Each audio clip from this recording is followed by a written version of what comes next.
Okay, mapagpalang araw po, ano? Oh, kaway, nanay.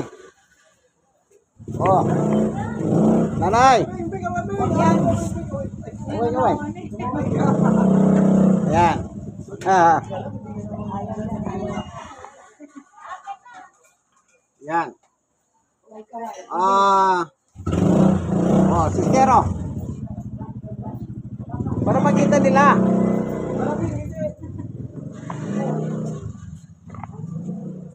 Mag-aaral po tayo ng salita ng Diyos. Meron tayong hawak na Biblia. Kung tawagin po yan ay Poemian Bible. By the way, ako nga pala inyong kaibigan kay Jesus, Brother Manny Bautista. Ng trabaho ko po, nagbabahagi ako ng salita ng Diyos. At praise the Lord. Bakit? Walang ulan.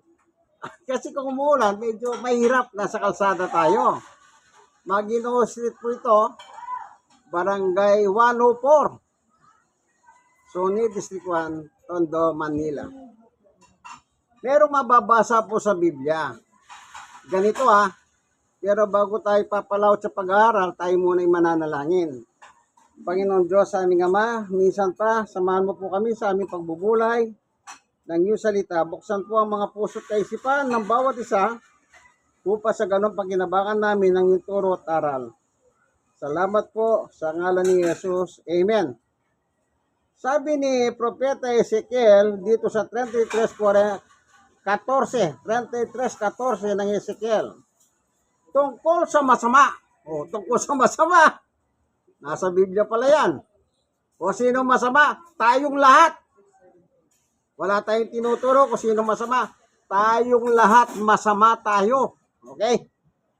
Tungkol sa masama, sinabi kong siya'y mamamatay. Ano sabi ng Diyos? Pag masama ka, mamamatay ka, sabi ng Diyos.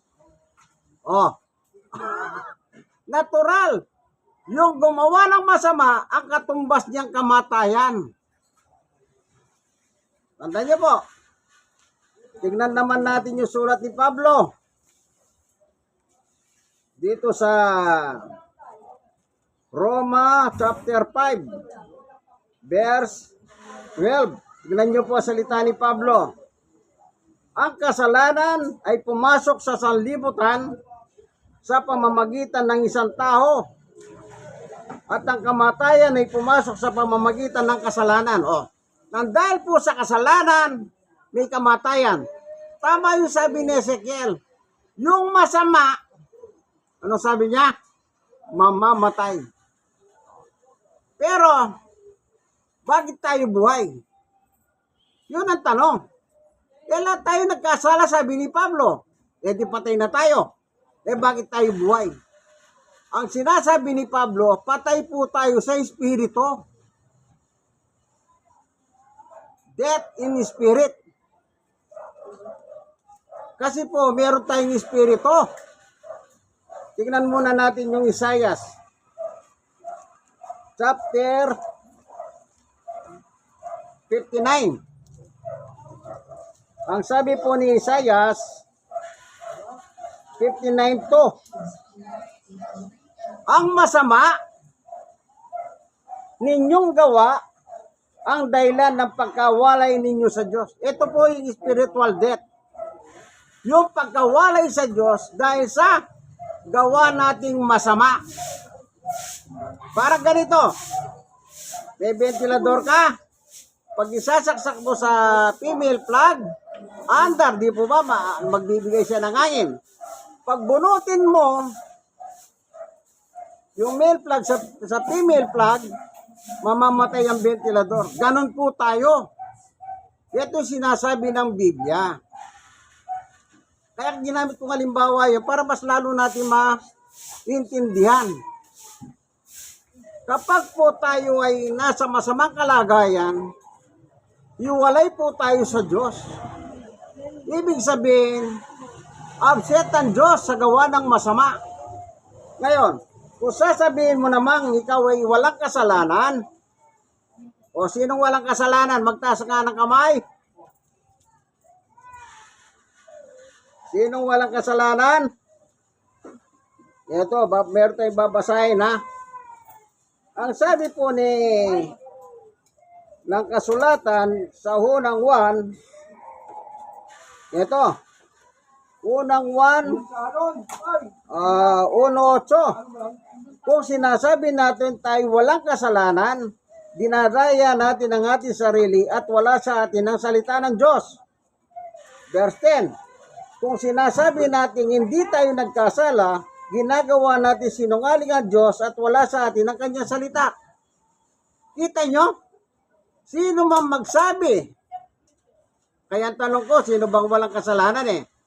Kapag sinabi mong wala kang kasalanan, ang katumbas po nun ay ginagawa mong sinungaling ang Diyos. Isipin mo, tao ka, ginagawa mo sinungaling ang Diyos. Kaya nga sabi ng Biblia, lahat tayo masama. Sabi ng Diyos, lahat tayo masama. Wala pong hindi masama sa atin. Lahat ng tao na bubuhay sa ibabaw ng mundo, lahat po yan masama. Pero, meron naman po solusyon ang mga ganyang problema.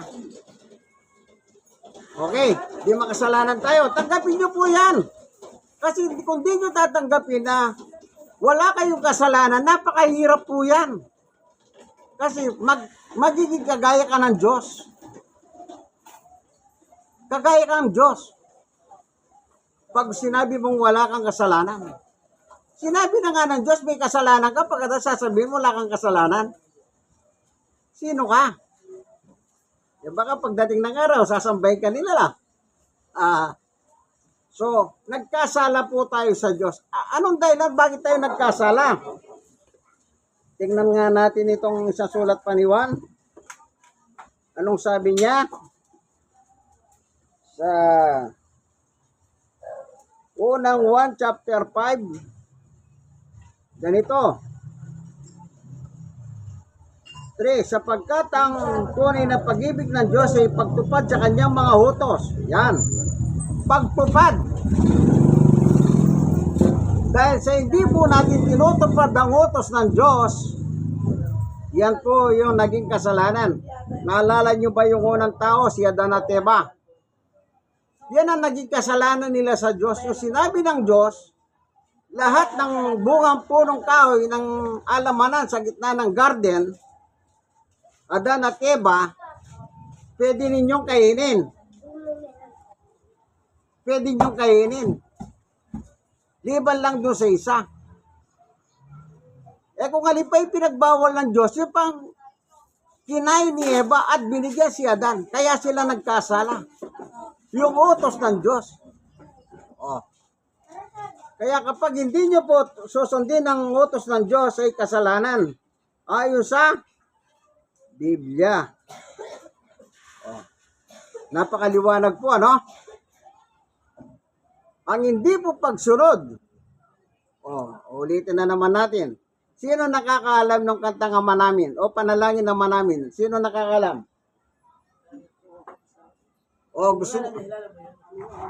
Gusto nyong kantahin nyo, sister? Kantahin nyo, kaya yung panalangin. Sige nga. Sige na. Opo. Lakasan nyo para marinig dito,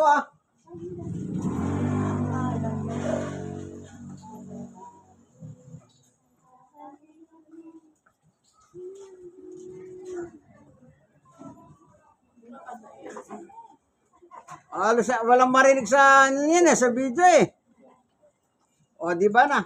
Ama namin, nasa langit ka, sambahin ang ngalan mo, mapasahamin ang iyong kaharian, at ano yun? Ano yung susunod? Kita nyo? Sundin mo ang kalooban mo. Alam niyo po si Jesus, nung bago siya ipako sa krus, alam niyo ba kung ano sinabi ni Jesus? O sino nakakalam sa sinabi ni Jesus nang bago siya ipako sa krus? Meron ba nakakalam sa inyo? Tingnan natin kung ano sinabi ni Jesus bago siya ipako sa krus. na kinakausap niya ang kanyang ama sa langit. Oh. Aba siya ay nagdadasal, ganito ang inusal niya. Sa chapter 26 ng Mateo. Simulan natin basahin dito sa 36. O ito, pakinig kayo ha. Isinama ni Jesus ang kanyang mga alagad sa isang lugar na tinatawag na Getsemani. Sinabi niya sa kanila, dito muna kayo't manalangin ako sa dako roon. O, isipin nyo, anak ng Diyos, nananalangin pa. 37. Ngunit isinama niya sina Pedro at dalawang anak ni Zebedeo. Nagsimulang mabagabag at maghirap ang kanyang kalooban. 38. Kaya sinabi niya sa kanila, ako'y alos mamatay sa tindi ng kalungkutan. Maghintay kayo rito at samahan ninyo ako sa pagpupuyat. 39. Lumayo siya ng kaunti. Nagpatira pa siya at nanalangin, Ama ko, kung maaari po ilayo ninyo sa akin ang kopang ito ng paghihirap. Ngunit, hindi po ang kalooban ko, kundi ang kalooban ninyo ang mangyari. Kung inyo po papasinin sa salita ng Panginoong Yesus, mismo siyang mismo sana hindi niya maranasan yung hirap yung ipapako sa krus. Kung mahari, sabi niya. Pero nung sabi niya, biglang bawi si Jesus, hindi ang sarili kong kalooban ang dapat masunod, kundi ang kalooban mo, Ama. Kung sino ang susunod sa kalooban ng Ama, sila yung papasok ng langit. Oo, nagkasala tayo. Walang taong walang kasalanan. Hindi mo pwedeng iturong kapitbahay mo, ay, ikaw masama ka. Hindi ka pwedeng magturo. Kasi lahat naman tayo masama. Nagkataon lang, iba-iba lang ang itsura natin. Eh, yung iba, ganito sinasabi nila, ang pangit mo, kaya ka mga masama, pangit. Sino ba nakarinig ng mga ganyan? Na nagsasabi ng masama, sinasabihan pang pangit. Lahat po tayo, masama tayo sa paningin ng Diyos. Ano po? Maliwanag Nang magtanong po sila Pedro, Panginoon, turuan mo kaming manalangin. Kaya sinabi ni Jesus, ganito kayo manalangin, Ama namin nasa langit ka. Sundin ang kalooban mo dito sa lupa para nang sa langit. Tatandaan niyo po, kung meron man tayo susundin dito sa lupa, una-una ang Diyos. Kasi po, si Jesus nga, anak na ng Diyos, sumunod siya. O, tingnan natin. Hanggang saan ang pagsunod ni Jesus sa kanyang Ama? Isipin nyo, nire-request niya sa isang panalangin, sana hindi ko nadanasin yung kahirapan na ito, yung ipapako sa cross. Pero hindi ang kalooban ko, kundi ang kalooban mo, Ama, sabi niya. Kaya tayo pong mga tao, sumunod tayo.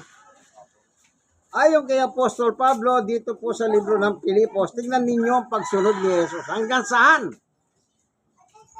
Pilipos 2:5. Naway magkaroon kayo ng kaisipan ng tulad ng kay Kristo Jesus. 6. Kahit taglay niya kalikasan ng Diyos, hindi niya pinagpilitang manatiling kapantay ng Diyos.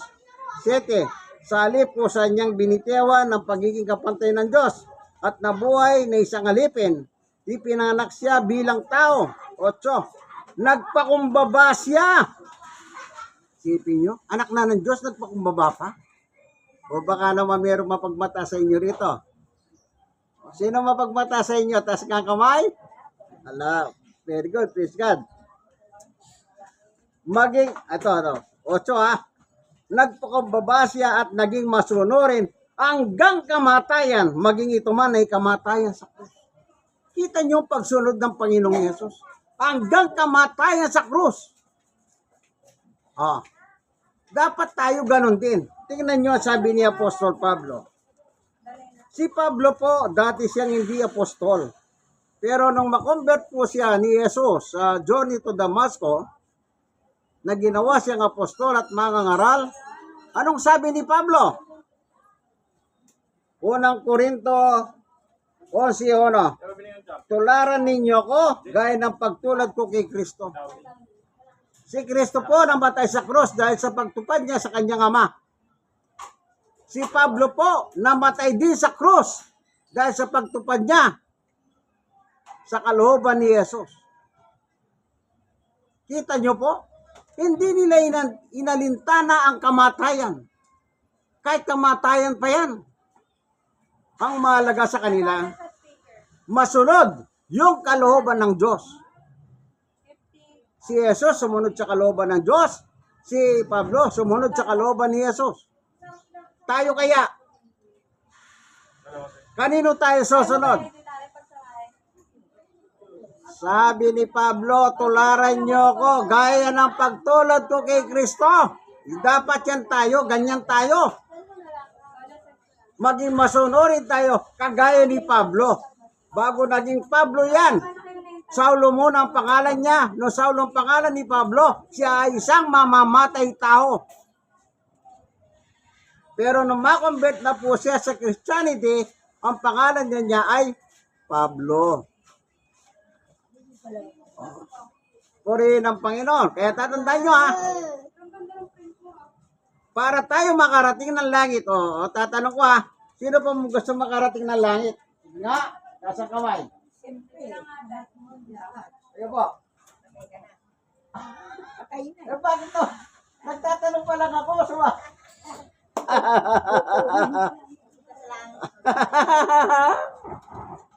Ayan.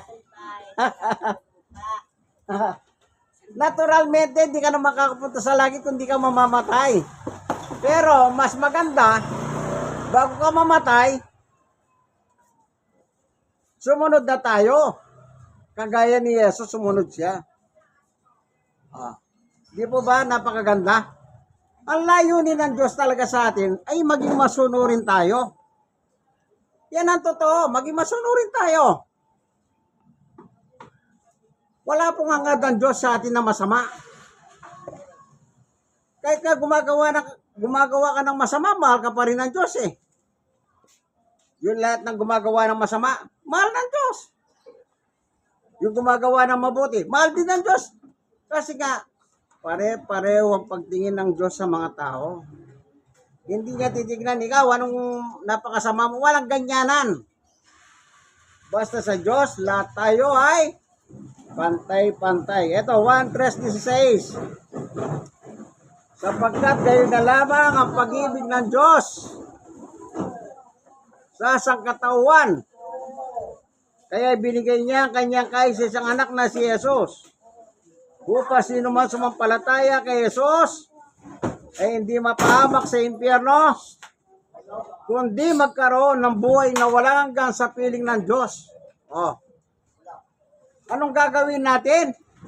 Sasampalatayanan natin ang ating Panginoong Jesucristo. Ang ating buhay, isusuko natin sa Kanya. Ganun po yun. Accept Jesus Christ kasi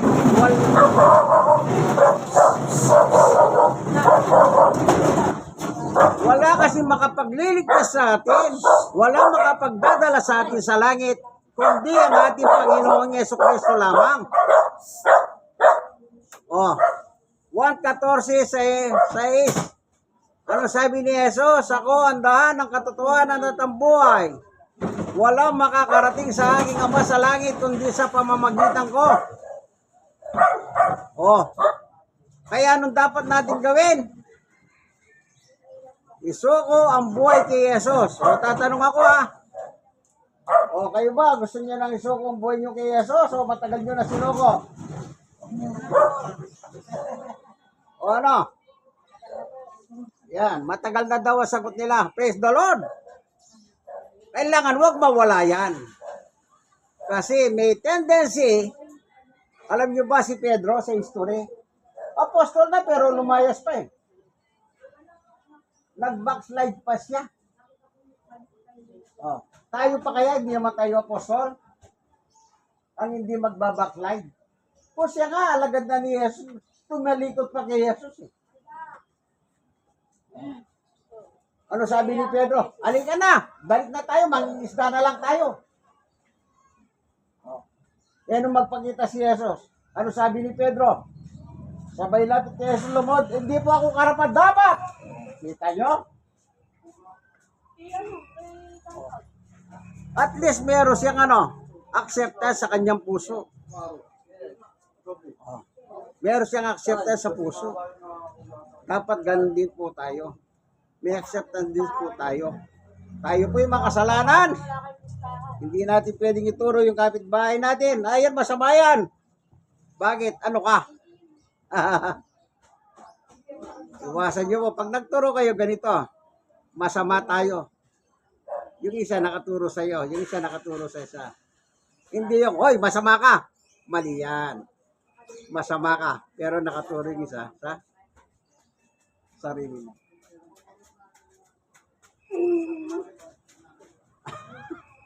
Meron ko na nag-away na dati magkaibigan. Sabi niya, walang yaka, magnanakaw ka. Sabi ng kaibigan, magnanakaw. Ano, ikaw, hindi ka ba magnanakaw? Pareho pala silang magnanakaw. Kaya nga sabi ko nila, ang mga nakaw, galit ko sa mga nakaw. Wala na, yung isa patay na yung isa. At ako nag-service doon sa isa. Nagpaalam na ako, nag-service sa kanya nung magpaalam po yan, ano? So, hindi ko nasasabihin, baka kakilala niyo eh. Sabihin niyo, minamarites ko pa. Huwag na lang, taga-tundo rin sila. Ha? Taga-tundo rin pala sila. Sige po. Salamat, Panginoon Diyos. Tinuturuan mo kami, pinagsatsagaan mo kami.